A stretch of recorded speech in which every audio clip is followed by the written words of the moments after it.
বন্ধুরা, সবাই কেমন আছেন? আজকে আমি আপনাদের জন্য ভ্যারাইটিস রান্না নিয়ে এসেছি দুপুরের খাবারের জন্য।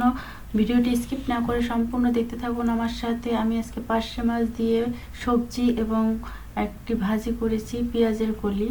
কত সহজে, অল্প খরচে, অল্প সময়। আমি প্রথমে একটি কড়াইতে সরিষার তেল ঢেলে নিচ্ছি। এর ভিতরে দিয়ে দিলাম একটু শুকনো ঝাল ভাজি, পরে পেঁয়াজের কলির সাথে আলু কুচি, লবণ দিয়ে দিলাম একসাথে। এটাকে ভাজবো। ভাজার জন্য আমি সবগুলো মিক্সড করে নিচ্ছি।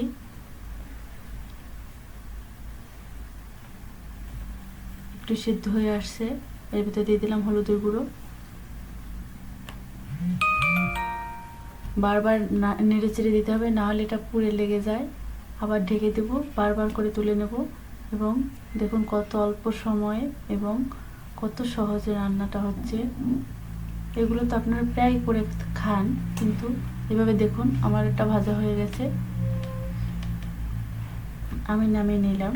এরপরে আমি আবার নিয়ে নিলাম পার্শে মাছ, কেটে পরিষ্কার করে ধুয়ে একবার নিয়েছি। এটাকে একবার মাখবো। মাখার জন্য আমি লবণ দিয়ে দিলাম পরিমাণ মতো হলুদ, একটু মরিচের গুঁড়ো, আর দিয়ে দেবো সরিষার তেল। এবার এটাকে মাখিয়ে নেব।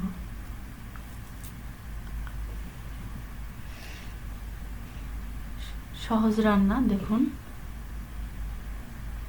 কোনো ঝামেলা ছাড়াই। এবার আমি প্যানে সরিষার তেল দিয়ে তেলটাকে গরম করে নিচ্ছি।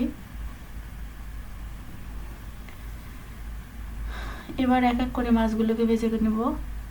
এভাবে মাছগুলোকে আমি ছেড়ে দিচ্ছি। সবাই তো মাছ ভাজতে পারেন, আমার থেকেও ভালো, তারপরও আমি আপনাদের দেখাচ্ছি সহজে।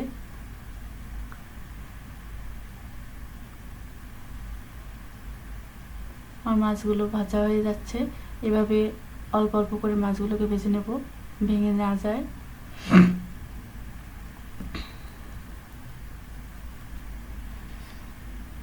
আমি মাছগুলো তুলে নিলাম।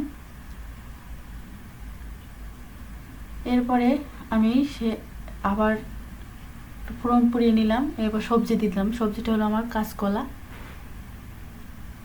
কাঁচকলা দিয়ে পার্শে মাছ রান্না, অনেক অনেক সুস্বাদু।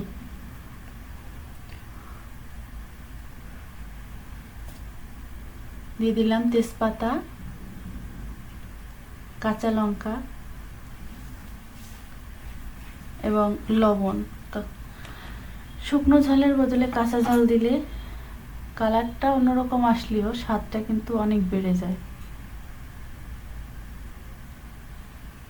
এবার এটাকে আমি কষিয়ে নিচ্ছি। কষিয়ে নেওয়ার জন্য দিয়ে দিলাম আবার একটু হলুদের গুঁড়ো। হলুদের গুঁড়ো দেওয়ার শেষে আমি দিয়ে দিলাম পেস্ট করা সর্ষে বাটা। পার্শে মাছ এবং কাঁচকলার জন্য সর্ষে বাটাটা স্বাদটা বাড়িয়ে দেয়। আমি এটাকে মিশিয়ে নিচ্ছি।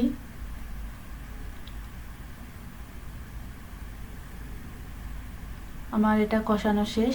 আমি দিয়ে দেব গরম জল। আমি আগে থেকে জলটা গরম করে রেখেছিলাম, এটাকে ঢেলে দিচ্ছি। এখন এটাকে ফুটানোর জন্য জালটা বাড়িয়ে আমি আবার এটাকে মিশিয়ে নিচ্ছি।